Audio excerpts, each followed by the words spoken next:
matin, nous sommes en face de vous pour échanger avec vous sur les questions d'actualité politique, bien sûr, sur tout ce que vous entendez, et sur des questions, des préoccupations nationales. C'est une séance d'échange, de discussion, d'information. C'est à cet exercice que membres de la coordination de la 9e circonscription électorale, cadres du bureau national et personnes ressources du parti de l'opposition Les Démocrates, se sont livrés ce dimanche 8 décembre 2024 dans les communes de Dassa-Zoumé et Savalou sous l'égide du vice-président Christophe Mossia. À Dassa comme à Savalou, les voix sont unanimes. Le code électoral, dans son statut actuel, est un grand danger qui plane sur le Bénin au regard de son caractère exclusif. Depuis la conférence des forces vives de la nation, notre pays s'est engagé sur une voie démocratique remarquable. Cependant, ces acquis sont aujourd'hui sérieusement menacés. En mars dernier, à l'issue d'une plénière, l'Assemblée nationale a adopté le nouveau code électoral. Ce nouveau code électoral suscite de nombreuses interrogations, notamment à propos de l'article 132. Cet article stipule désormais que pour participer à l'élection présidentielle de 2026, un duo candidat doit être parrainé par 15% des députés et maires, contre 10% dans la version précédente. Cette disposition limite encore davantage la présentation politique et menace l'équilibre démocratique en excluant de nombreux partis. On a rejeté ce code-là, mais eux, ils l'ont voté. Vous voyez, c'est des gens qui ne sont pas en accord avec eux-mêmes. Que quelqu'un ne soit pas d'accord avec un autre, pour moi, c'est pas trop compliqué. Mais lorsque vous n'êtes pas d'accord avec vous-même, c'est le plus dur, ça. La charte des partis politiques interdit l'alliance. La charte des partis que nous avons tous voté là interdit ça. Ils ont mis 20%. Et eux, ils mettent dans le code qu'il y a accord de législature ou de gouvernance. Donc, ils se mettent ensemble en ce moment-là.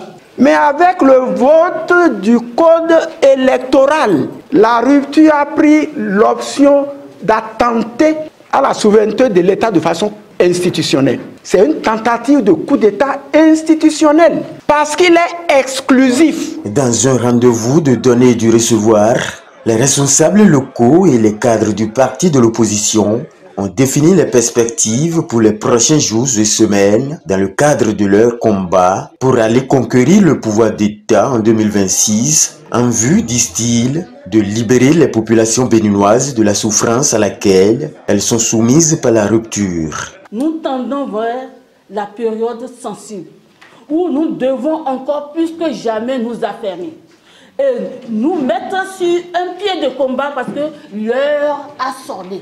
L'heure a sonné que nous disions maintenant non à ce gouvernement de ruse et de rage.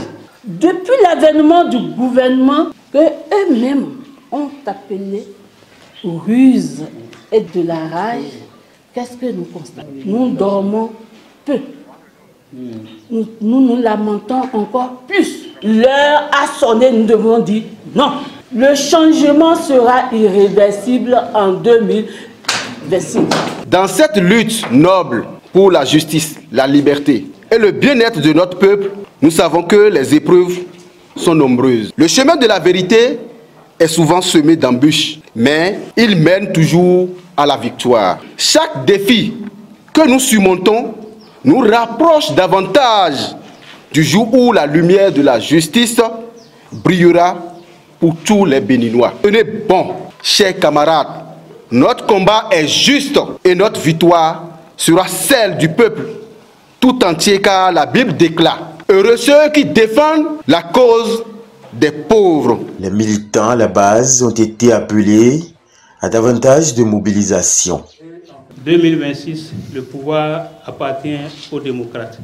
Donc, pour ce faire, nous devons, dans la discipline, dans le respect des lois, dans le respect des tests, sans violence, aller décrocher cette victoire pour que les gens, la bouche bée, disent Merci pour votre détermination. Je pense que nous entrons dans une nouvelle phase de la lutte pour récupérer notre démocratie. Je voudrais d'abord transmettre le message du président Yahya Boni. Il dit, transmet de façon particulière à tous les militants et militantes de toutes les communes des collines cette félicitation pour l'exemple que vous avez démontré d'être parmi les premières communes, les premières structures de base à avoir mis les structures de base du parti en place dans un délai très court.